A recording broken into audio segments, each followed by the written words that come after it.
Welcome back to the LAFB Cover 4, where we cover the 4 LA football teams, the Chargers, the Rams, UCLA, USC, in 4 minutes.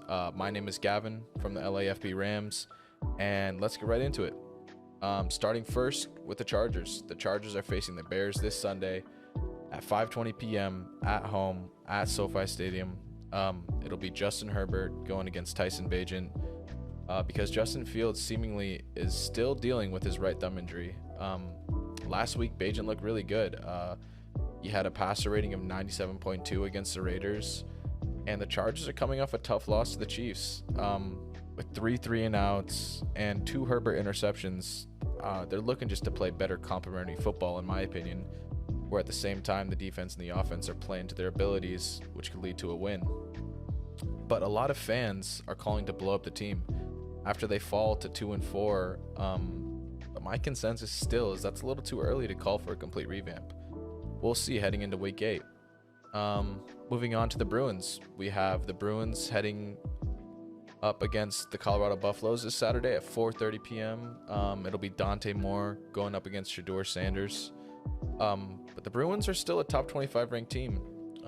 With the win last week against Stanford, it puts them at 5-2 on the season and 2-2 in the Pac-12.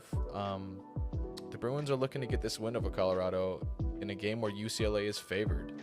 Carson Steele is also still a force to be reckoned with, and I look forward to seeing how Chip Kelly continues to use him as his recent bell cow, and hoping the defense will play complementary football to their run game should set them up for success.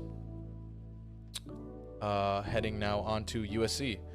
Right now, USC is sitting at 6-2 and second place in the Pac-12 after those 2 straight losses to Notre Dame and Utah, putting them at 4-1 in the Pac-12.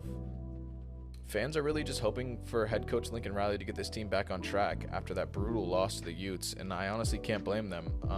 A lot of questions are surrounding the way that this defense has really been performing.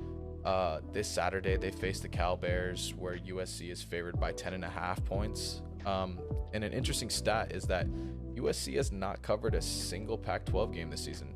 Something to, keep a reminder of, which is why I believe the only danger for USC this weekend is Jaden Ott rushing against this USC defense that is ranked outside the top 100 in EPA rushing defense and their tackling grade. So definitely something to keep an eye out for. Moving on to our last team, we have the Rams. The Rams are currently sitting at 3-4 and third place in the NFC West, coming off a loss against a respected defense in the Pittsburgh Steelers. But this week, they're headed to another respected defense, Arlington, Texas, to face off the Dallas Cowboys. This Sunday at 10 a.m., and it's a game where Dallas is favored by 6.5 points. This matchup will be an interesting one because, in my opinion, the Cowboys are still relying heavily on their defensive capabilities, where at times their offense can look pretty inconsistent.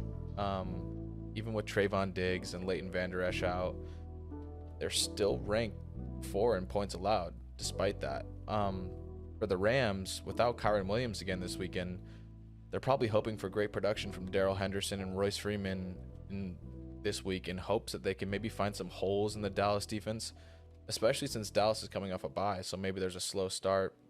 We can see, I know Sean McVay loves to abandon the run game sometimes. We'll see how that is heading into Arlington this weekend.